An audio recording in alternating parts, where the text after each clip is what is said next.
Hello everyone, welcome back to the channel. So today I'm going to tell you how to display battery percentage on Android. If you want to display your battery percentage on Android, so you just need to follow these steps.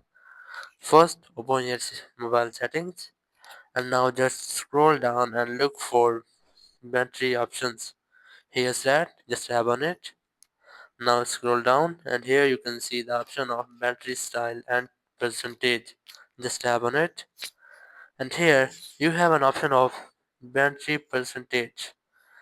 If you want to off your battery percentage, just enable it, which is do not display. And here you can see the battery percentage is not displaying.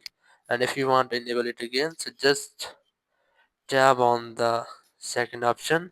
And here you can see I have successfully enabled the battery percentage on my phone. If you want to see battery percentage inside the battery, so just tap on the third option and now you can see the battery percentage is displaying inside the battery option. So that's how you can enable battery percentage on your Android phone. Thank you very much for watching the video. Until the next video, bye bye.